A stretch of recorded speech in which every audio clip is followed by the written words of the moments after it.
Break બાદ ફરીથી આપનું સ્વાગત છે। રાજકોટ જિલ્લામાં આંગણવાડી કાર્યકરો અને હેલ્પર બહેનો રસ્તા પર ઉતર્યા છે। પડતર માંગણીઓના ઉકેલ માટે 3 દિવસની હડતાલનો પ્રારંભ કરવામાં આવ્યો છે।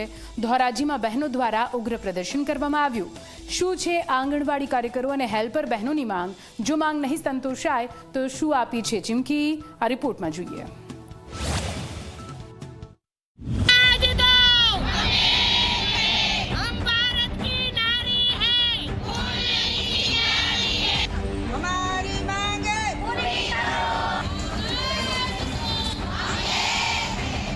જેમનું ગ્રામીણ પરિવારો અને નાના બાળકો સાથે સીધું જોડાણ છે તે આંગણવાડી કાર્યકરો હવે પોતાના હક માટે આંદોલનના માર્ગે ઉતરી છે। રાજકોટ જિલ્લાના ધોરાજી તાલુકા પંચાયત કચેરી બહાર મોટી સંખ્યામાં બહેનો એકત્રિત થઈ જોરદાર સૂત્રોચ્ચાર સાથે વિરોધ નોંધાવી રહી છે।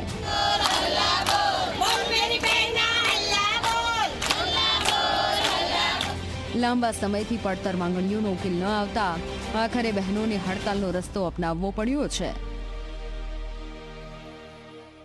પણ સરકાર કોઈ જાતની અમારી માંગણીઓ સંતોષતા નથી। અમે તારીખ 5/3/2026 થી 17/3/2026 સુધી અમે ઓનલાઈન અને ઓફલાઈન કામગીરી ઉપર બંધ કરેલી હતી। એમાં અમે જો બાળકોને પૂર્વ પ્રાથમિક શિક્ષણ અહીં આપતા હતા, હાજરી પોષણ ટ્રેકરમાં પૂરતા હતા, પૂરક પોષણ આપતા હતા, પણ ઓનલાઈન તમામ પ્રકારની કામગીરીથી અમે અળગા હતા। તો સરકારે એક પણ વાર અમારો કોઈ પણ જાતનો વિચાર કરેલો નહોતો। એટલે આજ રોજ અમે એક દિવસ માટે તાલુકા પંચાયતમાં બેઠા છે અને 2 દિવસ અમે જિલ્લા પંચાયતમાં ધરણા ઉપર બેસવાના છીએ।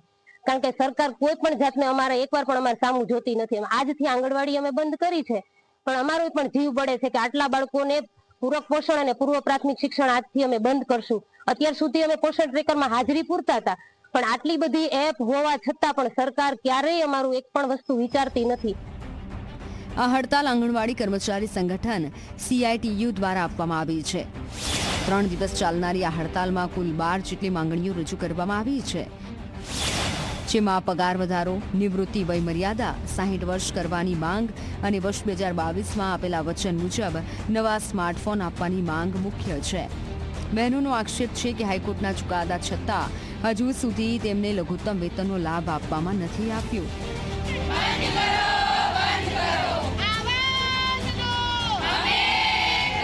પહેલા તો અમારો પગાર વધારે સરકાર કેટલા ટાઈમથી કીધું છે, અમલમાં કોર્ટે પણ ચુકાદો આપી દીધો છે, છતાં પણ સરકાર અમારું કંઈ કરતી નથી। એટલા માટે અમે બેઠા છીએ। અને અમારે જે મસાલા છે, મરી મસાલા, એમાં પણ કંઈ વધારો કરતી નથી। બધાને મોંઘવારી ભથ્થું વધે છે, પણ અમારું કંઈ મોંઘવારી ભથ્થું વધતું જ નથી। મોટા મોટા જે અધિકારી છે એને મોંઘવારી ભથ્થા મળે છે, પણ અમારા નાના કર્મચારીને કઈ મોંઘવારી ભથ્થામાં કે અમારા બિલોમાં કઈ સુધારો થતો નથી। એને એ હાઈલાવે છે। અત્યારે જે બજારનો ભાવ છે એ ઉચ્ચ લેવલનો છે, અમને જે આપવામાં આવે છે એ ઓછા પૈસા આપવામાં આવે છે। તો એ પેલા અમને એમાં વધારો કરે અને અમે મંગળ દિવસ ઉજવીએ છીએ, તો એના પણ બિલો અમને ટાઈમસર મળતા નથી। હાલમાં આંગણવાડી વર્કરને અંદાજે 10,000 રૂપિયા અને હેલ્પરને 5,500 રૂપિયા જેટલો નજીવો પગાર આપવામાં આવે છે, જે મોંઘવારીના સમયમાં અપૂરતો હોવાનું બહેનોનું કહેવું છે। 10,000 રૂપિયા પગારમાં આટલું કામ લેવાનું, સવારથી સાંજ સુધી 6 કલાક સુધી અમારે નોકરી કરવાની, બાળકોને પૂર્વ પ્રાથમિક શિક્ષણ આપવાનું, પૂરક પોષણ આપવાનું, એવીટી કરવાની, અગમેપ કરવાની, પોષણ ટેકન કરવાનું, બધી પ્રકારની હાજરીઓ પૂરવાની, ફોટા કરવાના, વિડીયા કરવાના, ઓનલાઈન કરવાનું। તો બાળકોનું પૂર્વ પ્રાથમિક શિક્ષણ અમે ક્યારે આપશું? તો બાળકોના વાલી એવો ઈચ્છો છે કે મારા બાળકને ABCD આવડી જાય, 1 2 3 આવડી જાય, તો બાળકને અમે પેલા નાસ્તો કરાવીએ કે એવીડીના ફોટા લઈએ કે આ બધું કરીએ, તો 4 કલાકમાં બાળકોને જવાનો ટાઈમ થઈ જાય ત્યાં સુધી અમે સતત મોબાઈલમાં કામગીરી કર્યા જ કરીએ છીએ। આંગણવાડી બહેનોના કામના ભારણમાં સતત વધારો થઈ રહ્યો હોવાનો પણ આક્ષેપ કરવામાં આવ્યો છે। EVT અને FRS જેવી એપ્લિકેશનોમાં ટેકનિકલ ખામીઓ અને સર્વર સમસ્યાઓના કારણે કામગીરીમાં ભારે મુશ્કેલીઓ ઊભી થાય છે। સંગઠનના નેતાઓએ સ્પષ્ટ ચેતવણી આપી છે કે જો સરકાર વહેલી તકે બેઠક યોજી યોગ્ય નિર્ણય નહીં લે તો આગામી સમયમાં આંદોલન વધુ તેજ બનાવાશે અને જરૂર પડશે તો ચૂંટણી બહિષ્કાર જેવી કડક રણનીતિ પણ અપનાવવામાં આવશે।